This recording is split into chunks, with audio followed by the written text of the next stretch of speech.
The precise scrape of my stylus across the vellum was the only sound in my studio, a hushed testament to dedication. I leaned closer, my breath held, as I etched the delicate contours of a forgotten Roman road onto the linen-backed paper. Every line, every shade, every minute detail of the centuries-old landscape demanded absolute fidelity. For me, cartography was not merely a profession, it was a devotion, a methodical pursuit of truth hidden beneath layers of time and earth. My world was one of meticulous grids, verified coordinates, and the satisfying certainty of historical fact. Then the call came. The solicitor, a man whose voice was as dry and rustling as old parchment, informed me of an inheritance. An ancestral estate, he explained, distant and remote, passed down through a branch of my family I barely knew existed. My great-aunt, a woman I had met perhaps once as a child, had passed, leaving me the sole inheritor of a property whose name, Blackwood Manor, resonated with an unsettling, almost archaic weight. The news felt like an unwanted smudge on a perfectly rendered map, an intrusion of the unknown into my carefully ordered existence. I remember the drive to the solicitor's office with a peculiar clarity, as if the world outside my car had decided to mimic the encroaching disarray of my inner landscape. The city dissolved into a gray blur, and the oppressive silence of the journey was broken only by the hum of my tires. When I arrived, the building itself seemed to recoil into the gloom, its windows like vacant eyes.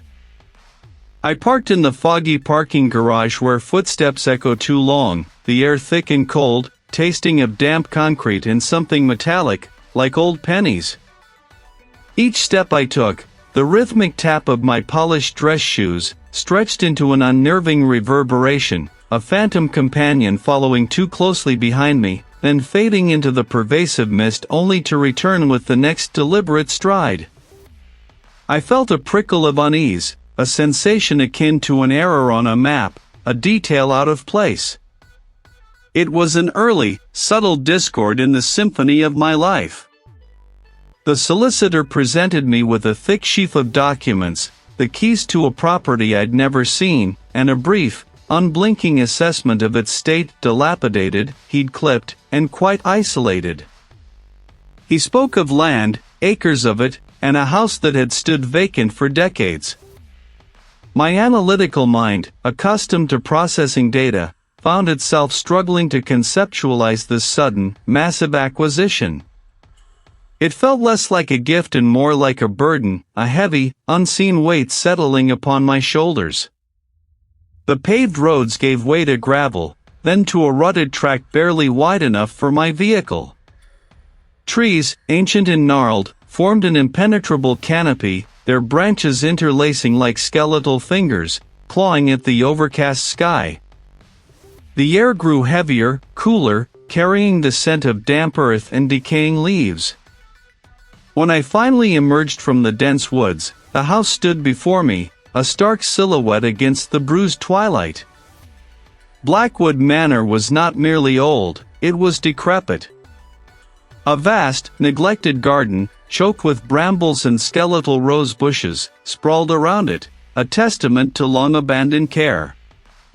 Each step on the creaking floorboards raised a cloud of fine particles, dancing in the weak beams of my flashlight.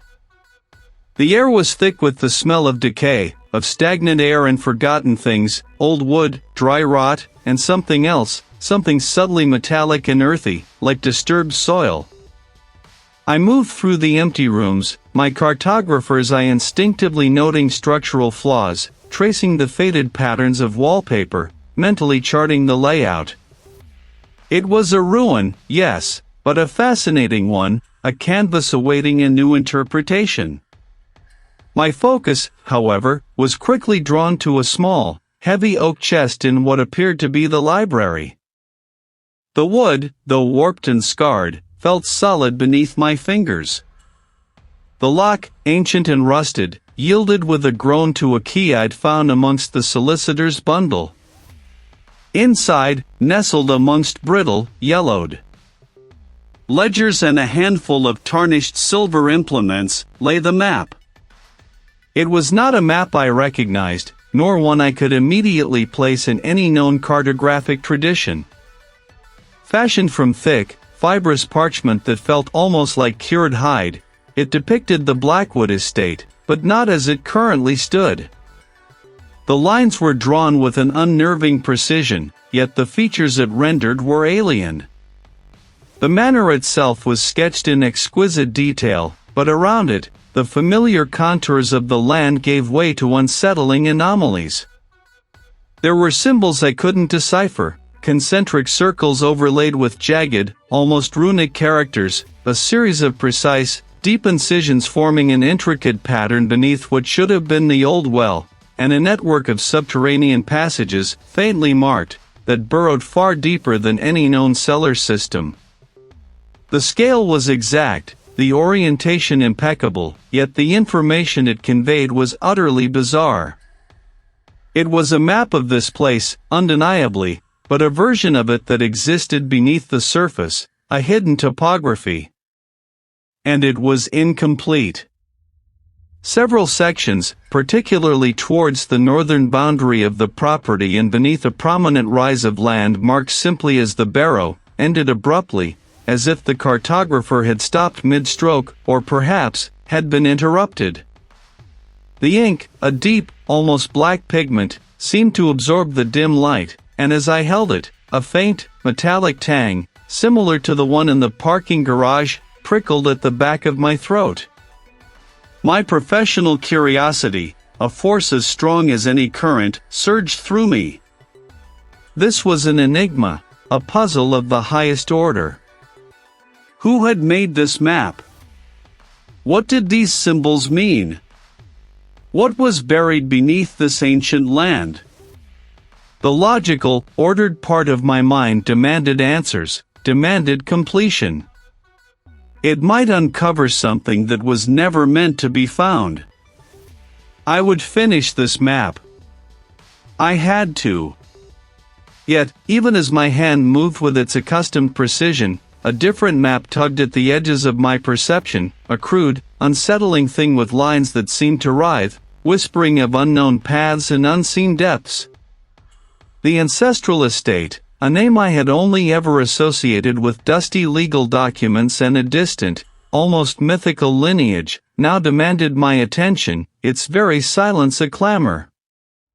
The city thinned, then dissolved into a patchwork of fields and forests, the road narrowing with each mile.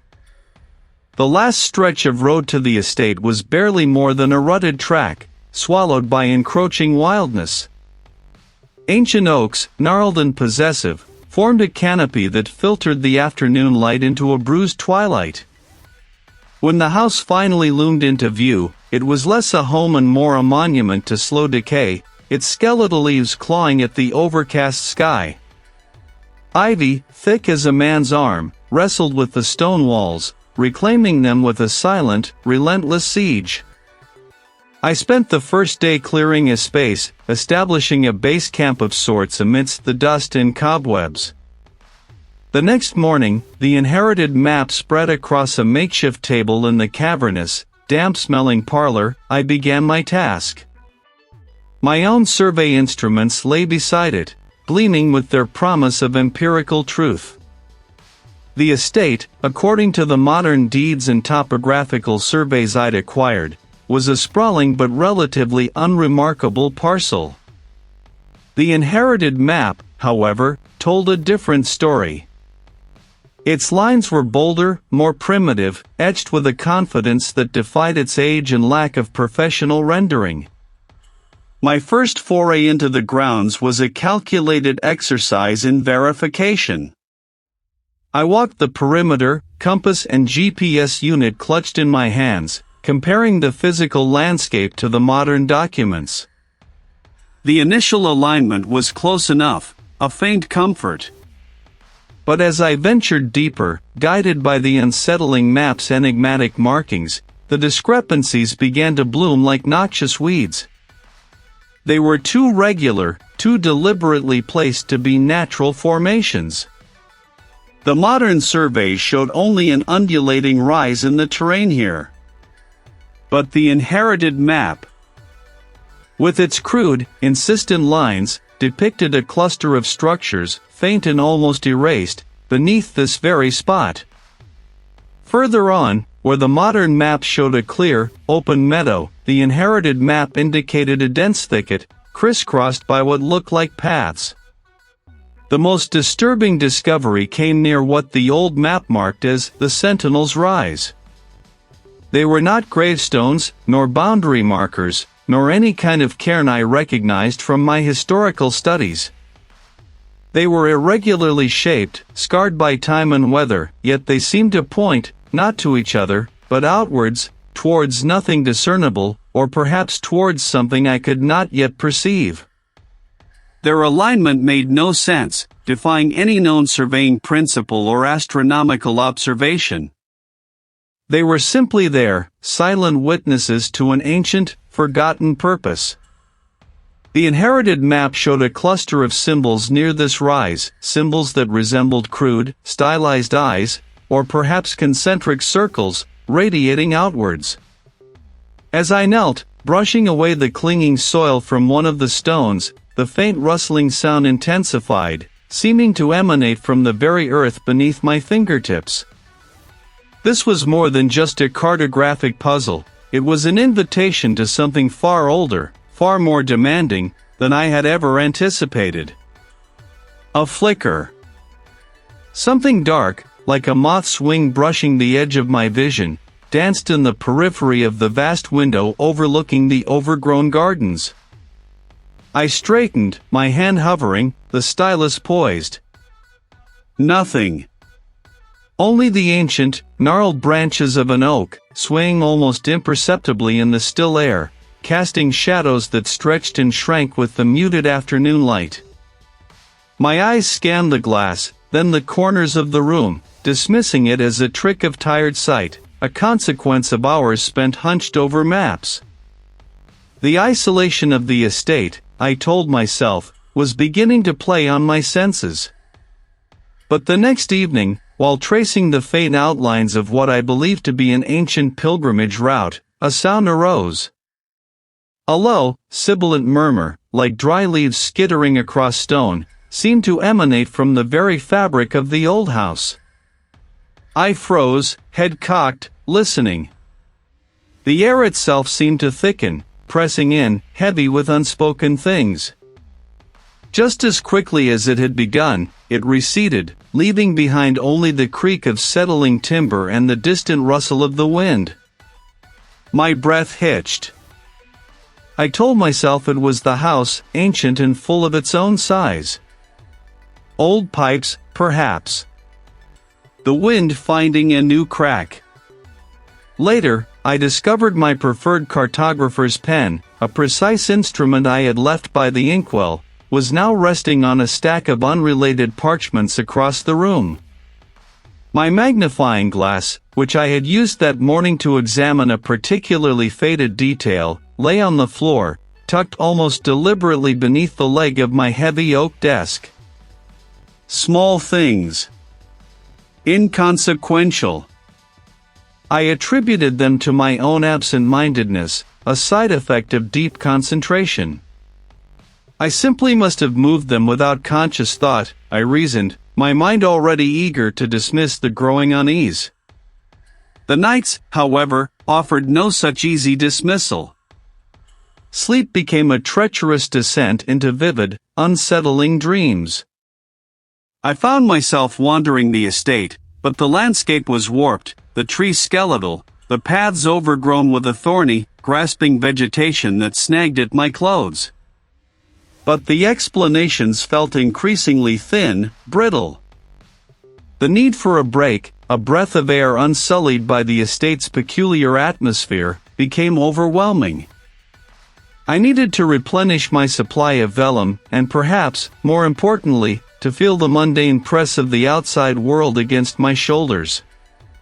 Leaving the estate felt like breaking free from a slowly tightening grip. The drive to the nearest town was a blur of ancient trees and winding lanes. My breath plumed faintly in the humid air, a ghostly exhalation. Back at the estate, the familiar scent of old paper and dust was a strange comfort, yet the subtle shifts continued. I returned to my studio, my mind still grappling with the unnerving echoes of the parking garage. My eyes fell upon the incomplete map, the very object of my obsession.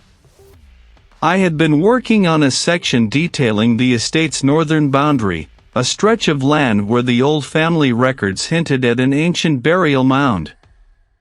I remembered the exact configuration of the lines I had meticulously drawn, the faint pencil strokes indicating conjectured pathways. Now, as I leaned closer, a tremor went through me. There, where only the faintest suggestions of topography had been, was a new detail. They formed a complex, interwoven pattern, like roots or veins, spreading from the area of the supposed burial mound and extending subtly beneath the house itself. These lines were not drawn in my hand. Their shade was different, a deeper, almost sepia tone, as if they had been pressed into the very fibers of the vellum from beneath.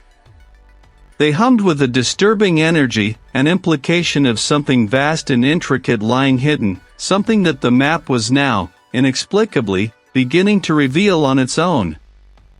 My rationalization shattered like brittle glass. This was not stress. This was not a trick of light or sound. The map, my work, the very ground beneath my feet, was shifting. My stylus, usually a precise extension of my will, lay cold beside a half-finished engraving.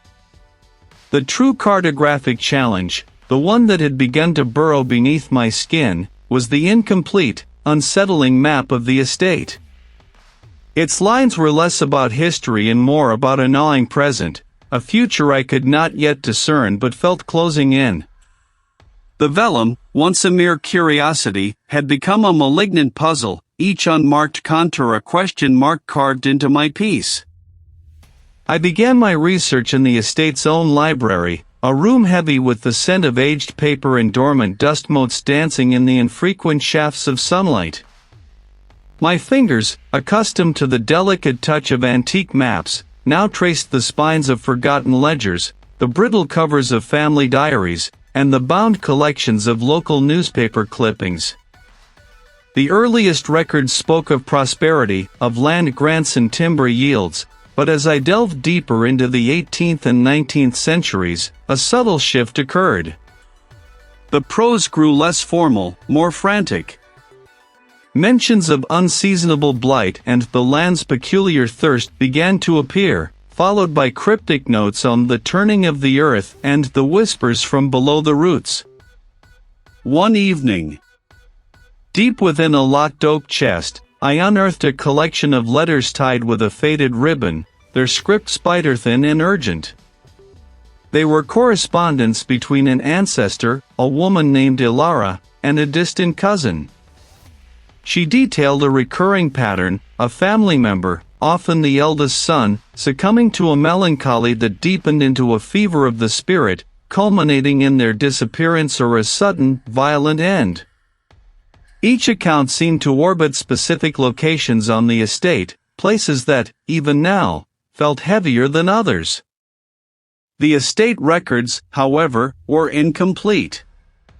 Entire decades seemed to vanish, pages torn from ledgers, journals ending abruptly mid-sentence. My search led me to the municipal archives, a labyrinthine building in the nearest town, an institution known for its comprehensive, if somewhat disorganized, collection of local history. The building itself was nondescript, a brutalist concrete block, but its parking facility was something else entirely. The mist, thick and clinging, swallowed the furthest reaches of the cavernous space, turning the distant pillars into spectral sentinels. Each soft tread of my boots on the slick floor was amplified, stretched, and distorted, returning to me as a phantom presence just behind my shoulder.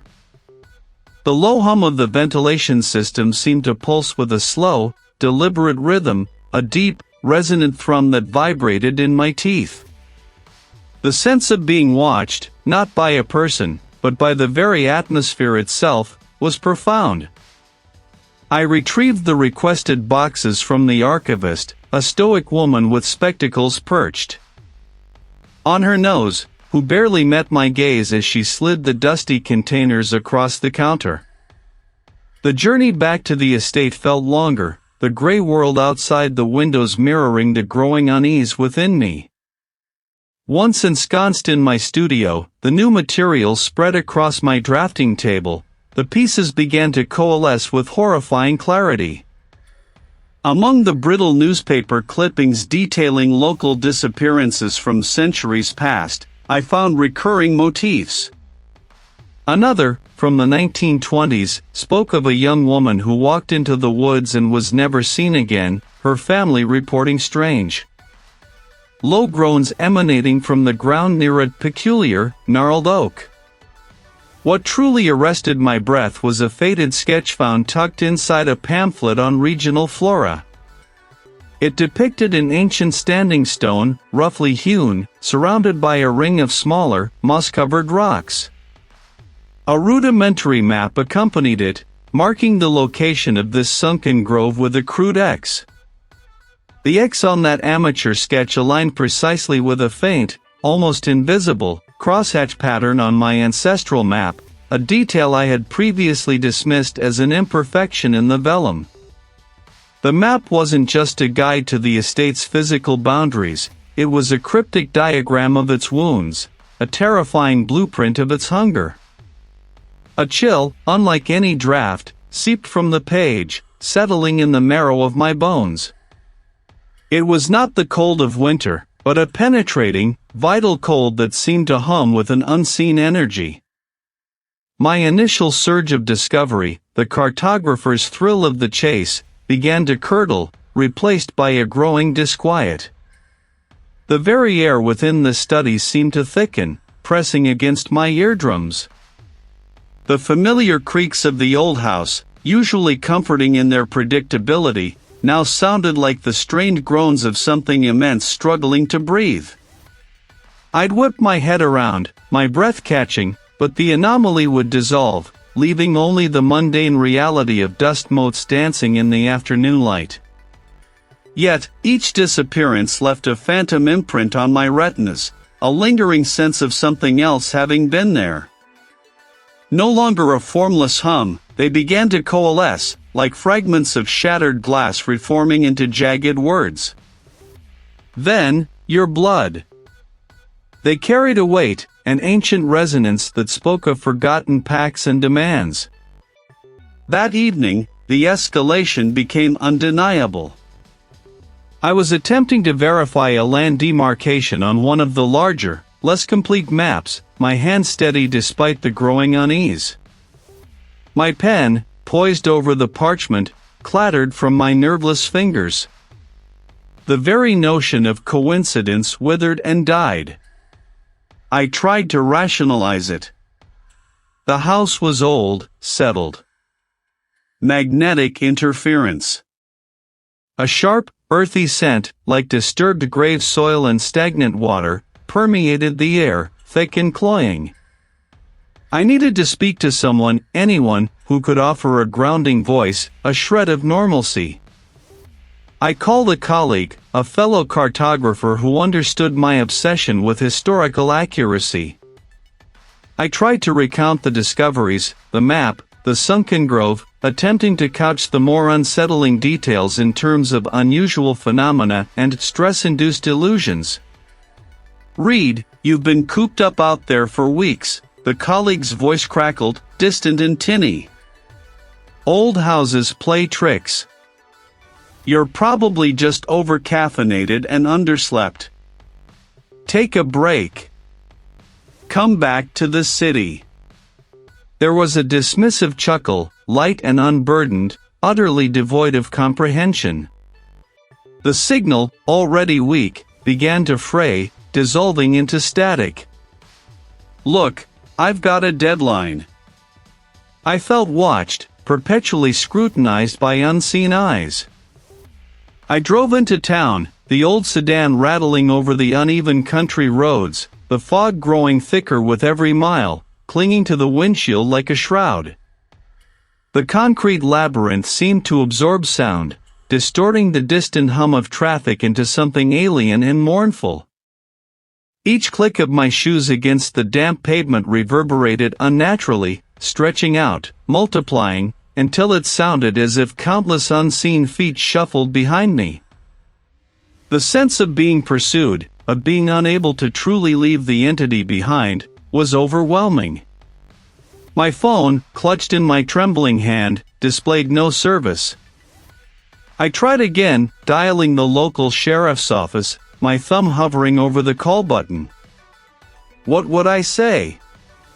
My house is haunted, and the furniture is moving itself? They would dismiss me as a madman. I pictured the indifferent face of the deputy, the patronizing tone. The air in the garage grew heavy, thick with that same earthy, stagnant stench. I spun around, my heart hammering against my ribs, but saw nothing but the gray, fog-shrouded pillars. It was not an illusion. It was there. My attempts at connection, at finding a rational explanation or a sympathetic ear, had failed. The world outside had turned its back, leaving me stranded, utterly alone, with a malevolent presence that was no longer content to merely whisper in the shadows. It was reaching out, asserting itself, its demands growing clearer, its presence undeniable, closing the walls of my isolation tighter and tighter around me. And the entity, whatever it was, knew I was getting closer. The city's breath was a sickly, gray exhalation, clinging to every surface, muffling the world. My coat, thin against the pervasive chill, offered little comfort. My fingers, raw from endless tracing and the nervous habit of gnawing at the cuticles, clutched a leather-bound journal. It was one of the estate's forgotten texts, its pages brittle as dried leaves, its script a faded spidery scrawl that had taunted me for weeks. I hadn't intended to leave. But the insistent, disembodied voice of the colleague, echoing from the past, had pricked something in my fractured resolve. The garage, ironically, felt more isolated than the most distant wing of the ancestral house.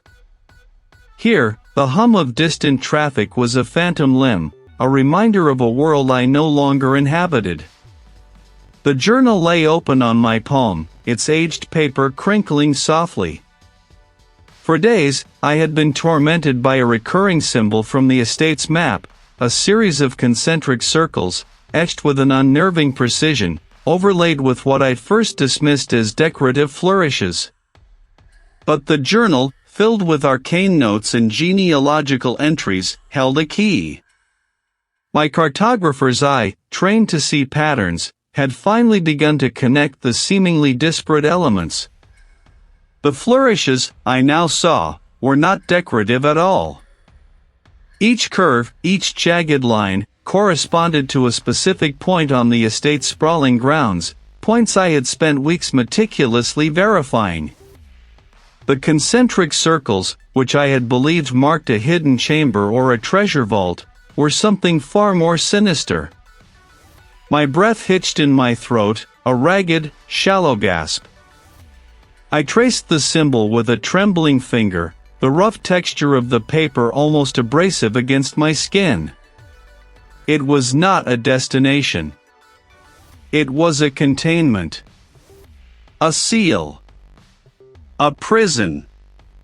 The realization struck me with the force of a physical blow, stealing the air from my lungs.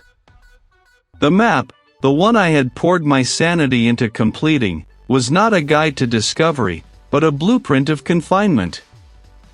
It detailed the intricate layers, the precise geological formations, the very earth itself, used to hold something unspeakable beneath the land I had inherited. A low groan, like the shifting of immense weight, seemed to resonate from the concrete floor beneath my feet. Or was it merely the garage settling?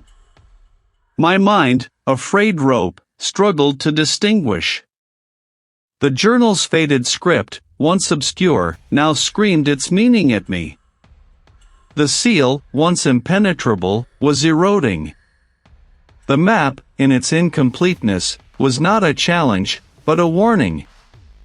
The hidden features I sought were not architectural wonders, but points of egress, cracks in the ancient prison. It wasn't just fear, it was a profound, existential despair. I saw it then, laid bare in the cryptic symbols and the desperate pleas hidden within the journal's prose, my lineage. My family, the architects of this terrible containment, had passed down not just the estate, but the burden. I had been drawn here, not by chance, but by a malevolent inheritance. My task, my terrible purpose, became sickeningly clear. I was meant to either complete the map, to reinforce the failing seal, to hold back the encroaching night with quill and ink. Or, by my very presence, by my meddling, my relentless pursuit of knowledge, I was destined to inadvertently release it. To tear open the prison, to unleash the ancient hunger upon a world blissfully unaware. The echoes of my own breathing were amplified, ragged and loud, like a frantic animal caught in a snare. My hands began to shake violently, the journal a heavy, damning weight. The world outside, the city, the very notion of normalcy, felt impossibly distant, irrelevant. There was only the map, the weakening seal, and the monstrous, patient thing stirring beneath the earth, beckoning me, demanding its freedom, through my own blood. I was no longer a cartographer, I was a pawn in a game generations old, and the board was about to be overturned. The cold dread, a living thing now, had not merely seeped, it had taken root. The hidden features were not architectural wonders, but wounds in the land, raw and festering, through which the entity pulsed with renewed vigor. Its prison, I now understood, was not just beneath the estate, but entwined with my very bloodline, a legacy of custodianship that had failed. Sleep offered no respite. My nights were a tapestry of fractured visions, skeletal trees clawing at a sky the color of bruised plums, a churning earth that whispered my name in 1,000 tongues, each one a tendril of ice coiling around my spine. They spoke of release, of freedom, of a power that would make me master of all I surveyed. But I knew its price. It was the price of myself. It was not a voice, but an imprint, a suggestion woven directly into the fabric of my thoughts. Come. The instruction was clear, unwavering, and utterly compelling. Yet, the compulsion was absolute. I dressed, my movements stiff, as if guided by an invisible hand, and drove without conscious direction. Each of my steps reverberated with an unnerving resonance, the sound stretching, twisting, and multiplying until it felt as though an unseen multitude walked beside me, their phantom strides mocking my solitary journey. It pressed against my skull, 1,000 needles of ice pricking at my consciousness. My vision blurred, the lines between the concrete pillars wavering, as if the very structure of reality was thinning. Then, it came. Not a sound, not a sight, but a profound, undeniable invasion. A thought, vast and ancient, unfurled within my own mind, pushing against the walls of my identity. You seek to bind what longs to be free. You seek to mend what was meant to shatter. But I offer more. I offer truth. Let me in, read. Become the vessel. Become the conduit. The world has forgotten its true face. Let us remind them. It was a direct communication, not through words, but through raw, unfiltered intent. A tide of chaotic energy surged, threatening to overwhelm me, to dissolve my will into its own boundless hunger. My head throbbed, a relentless drumbeat against the inside of my skull. I squeezed my eyes shut, trying to shore up the crumbling defenses of my mind, but the entity was already there, sifting through my memories, my fears, my deepest desires. It showed me fleeting glimpses of the world through its eyes, a landscape of forgotten power, of primordial chaos unfettered. It was terrifyingly beautiful, a vision of raw, untamed existence that threatened to shatter my meticulous, ordered world. A faint, almost imperceptible image flickered at the edge of the mental onslaught. A symbol, woven into the estate's very foundation, glimpsed in an ancient text, a detail on a forgotten corner of the original map, a sigil of binding, not for the entity, but for the custodian. It wasn't about imprisoning it, it was about re-establishing the barrier through an act of profound, ancestral will. The countermeasure was not a simple spell, but a ritual of immense personal sacrifice. The entity recoiled slightly at the flicker of this thought, its invasive presence momentarily faltering, as if my resistance had struck a dissonant chord. In that brief window, the full implications of the ritual slammed into me with the force of a physical blow. To reseal the entity, to mend the rent in the land, I would have to become the focal point of the binding.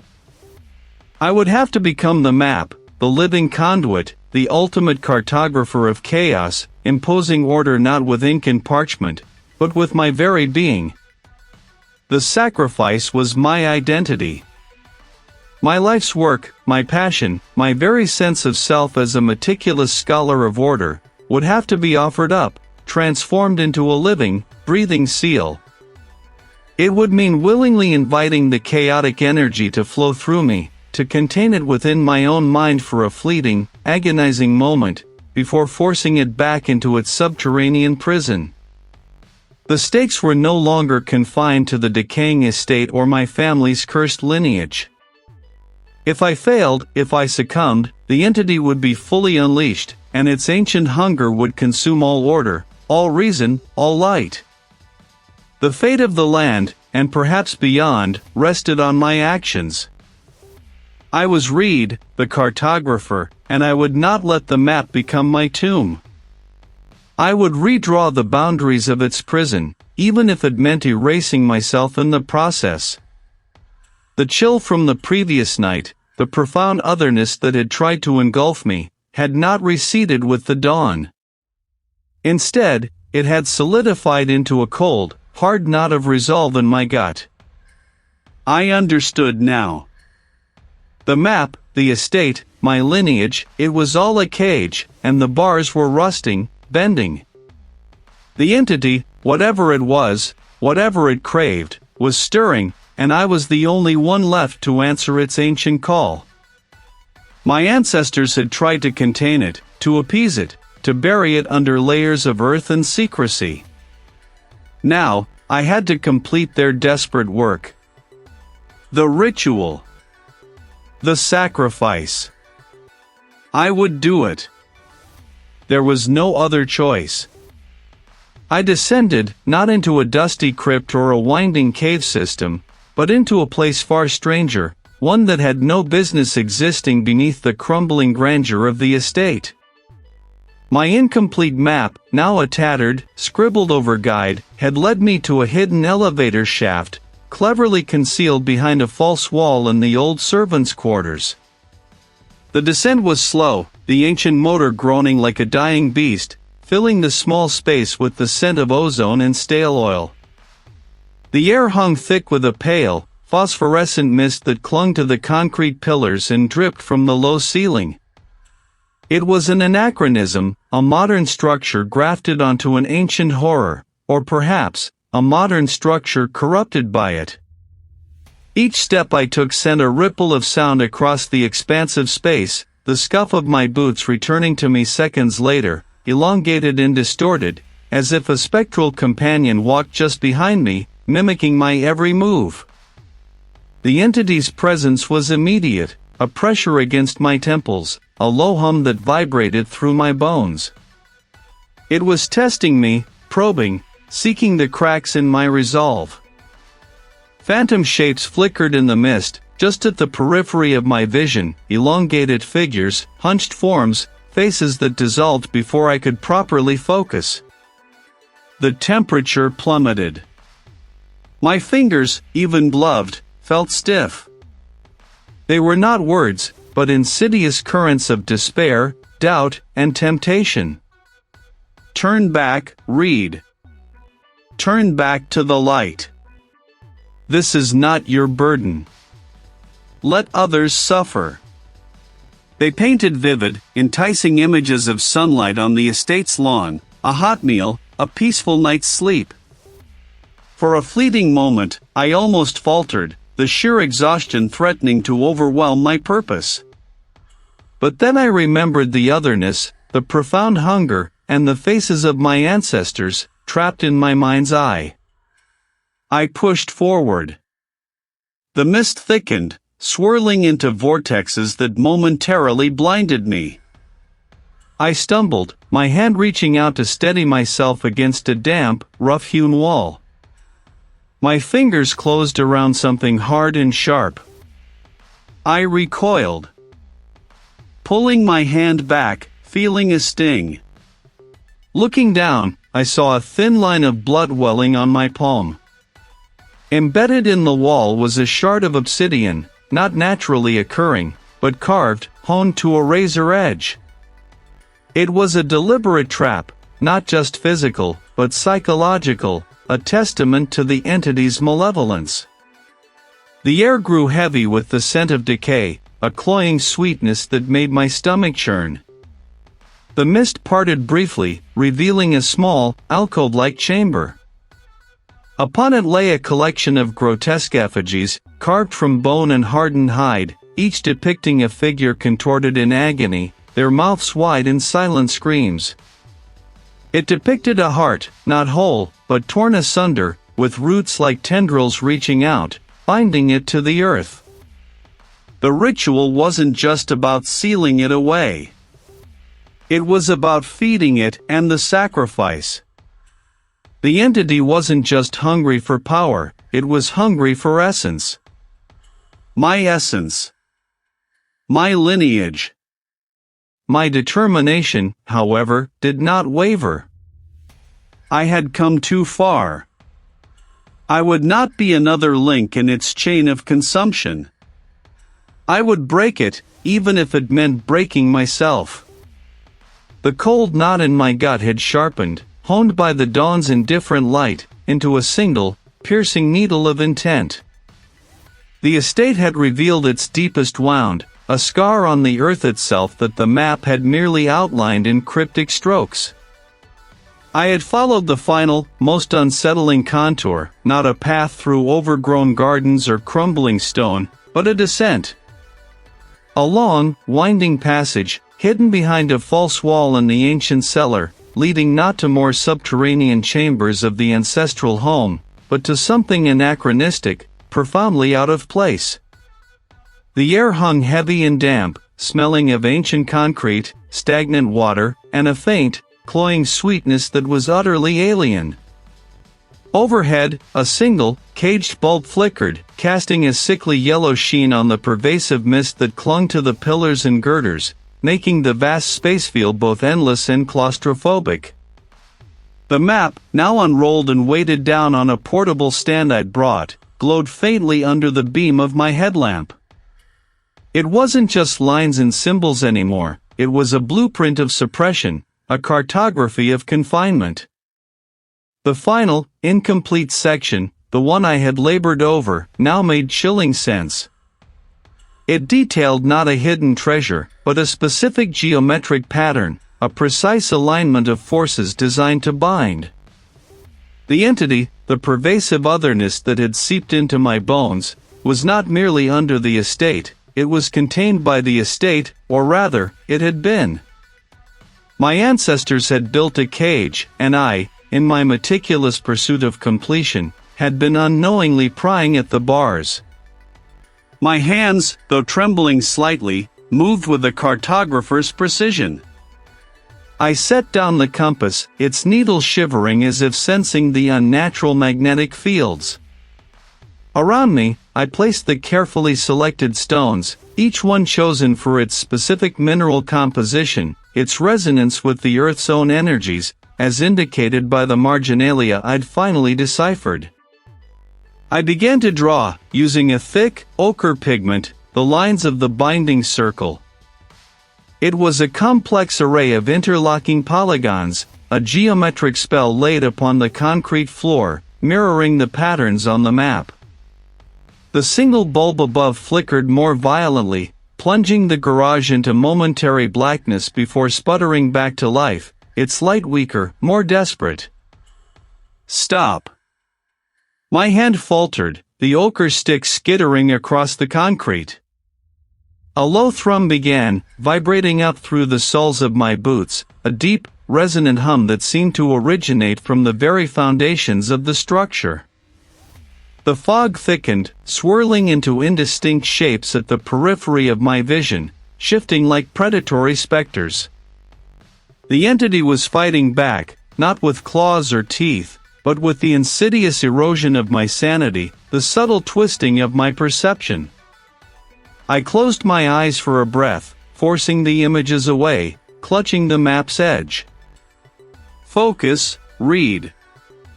The map had not only shown me the cage, but the key. The entity fed on chaos, on the breaking of order.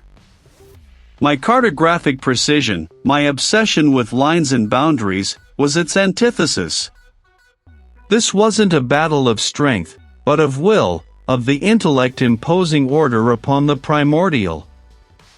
I reopened my eyes, my gaze fixed on the incomplete pattern. The thrumming intensified, rattling the very bones in my skull. A high-pitched whine joined it, like stressed metal, and then a chorus of phantom footsteps, echoing from every direction, rushing towards me, then receding, a maddening symphony of pursuit and escape. The air grew heavy, pressing down, making each breath a struggle. I felt a phantom touch, icy and insubstantial, brush against my neck, a breath that stole the warmth from my skin. It wants me to abandon the order, to surrender to the chaos. With renewed determination, I bent low, my fingers aching, and resumed drawing. Each line was an act of defiance, each angle a statement of control. The ochre pigment, mixed with crushed bone and specific minerals from the estate's soil, felt alive in my grip, humming with a faint energy. The map had revealed that the entity's true weakness lay in the disruption of its perceived dominion, the imposition of a new, precise order upon its chaotic flow. My lineage, my ancestors, had understood this, and their attempts had been encoded in the very land. I was not just completing a map, I was completing a ritual, an ancient ward. The final line connected, sealing the intricate pattern. The thrumming stopped abruptly. The phantom footsteps vanished. The crushing pressure lifted. Not a roar, not a shriek, but a vast, internal sigh, a sound of immense, ancient frustration and retreat. The flickering bulb above steadied, casting its weak, consistent light. I stumbled back, collapsing against a concrete pillar, my legs giving out. The exhaustion was absolute, a crushing weight that settled into every muscle, every bone. My mind, though clear, felt scoured clean, raw. The entity was gone, or at least, contained once more. But it had taken something with it. A part of me, perhaps my unwavering meticulousness, my serene dedication to precision, had been burned away in the crucible of that confrontation. The map lay on its stand, inert, its power spent, its purpose fulfilled. The cage was rebuilt, but I was now inextricably part of its history, and the price of that knowledge was etched into the very core of my being. The silence that greeted my return to awareness was not the gentle hush of a sleeping house, but the heavy, suffocating quiet of a tomb. Dust, thick and gray, coated everything, a fine film clinging to the shattered remains of what was once my study. Splintered wood jutted from the walls like broken bones, and a gaping maw where the ceiling had been offered a raw, bleeding view of the sky, now a bruised, indifferent purple. I lay amidst the rubble, my body a landscape of aches and tremors, each breath a shallow, rattling protest. My fingers, when I finally managed to lift them, were stained with dried ochre, a vibrant, terrible pigment that seemed to throb faintly against my skin. The map. The last, furious lines. Nothing. Only this desolation, this profound, echoing emptiness where something terrible had once writhed and clawed. A phantom chill, deeper than any draft, ghosted across my skin. The entity was gone. But its departure had not brought peace. My vision seemed sharper, too sharp, picking out the individual motes of dust dancing in the faint light, the intricate patterns of decay on a fallen beam. My hearing, usually precise, now seemed to register a symphony of infinitesimal creaks and groans from the settling house, each sound a tiny, amplified scream. I pushed myself up, a slow, agonizing ascent. My right arm hung limp, a searing pain blooming in my shoulder. I was a ruin, mirroring the estate around me. Yet, beneath the physical wreckage, a more insidious change had taken root. The ochre, the bone, the minerals, they had not just completed a map, they had opened a channel, and something had passed through me, leaving a fragment of itself behind. The air tasted of ash and damp earth, of something ancient and disturbed. I stumbled through the skeletal remains of the house, the grand halls reduced to skeletal ribs, the meticulously maintained library a graveyard of torn pages and shattered spines. The outside world, in its serene ignorance, continued its oblivious turning. Days blurred. The memory of walking, of driving, of simply moving through the landscape, was fractured, dreamlike. I remembered the biting wind, the endless gray sky, the way the trees seemed to watch me with skeletal branches. I remembered the gnawing hunger, the thirst that felt like sandpaper in my throat.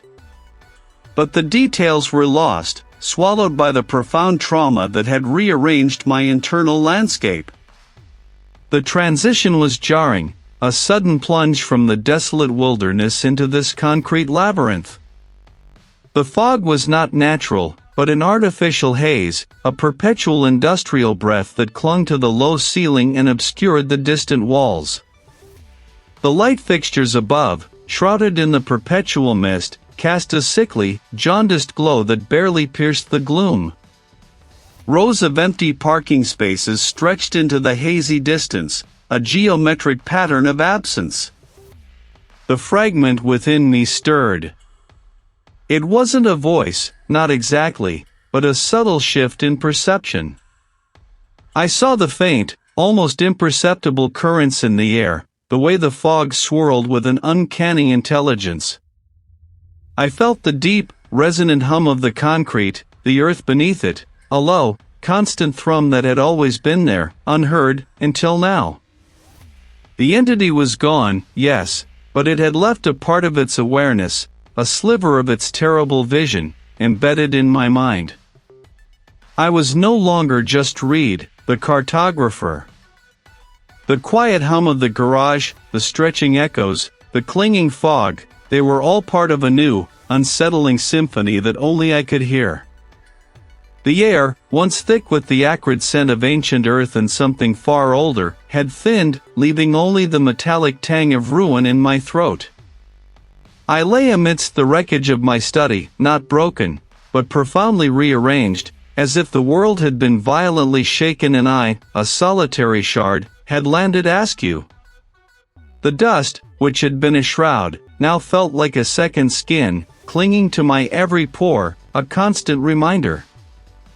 What had transpired was a blur of primal instinct and an unspeakable surrender, a price exacted in the deep quiet of the estate's heart.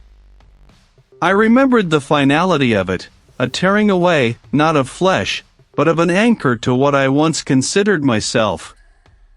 Days, or perhaps weeks, bled into each other.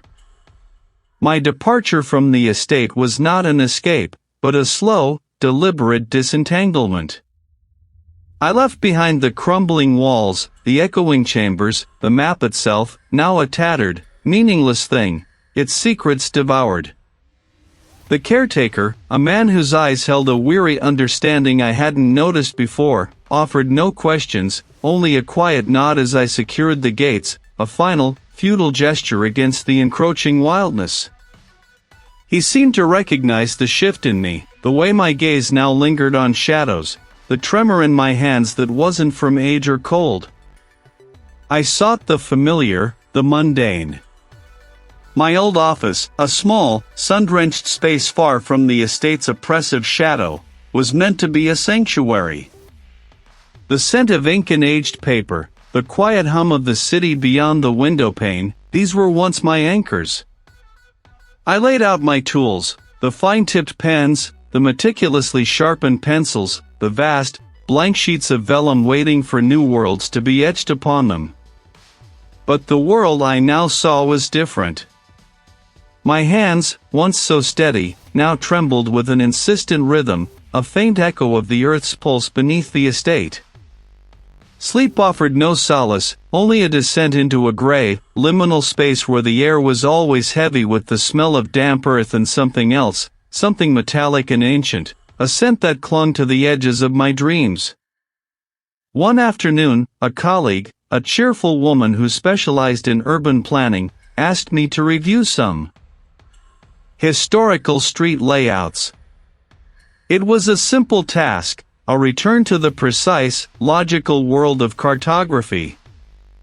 I drove to a meeting in the city, the mundane act of navigating traffic a strange balm. The air was cool and damp, the concrete floor slick underfoot. The fog, a manufactured mist from poor ventilation, clung to the pillars, obscuring the far reaches of the garage, making each parked car appear as a hulking, indistinct form. My breath hitched. The meeting itself passed in a haze.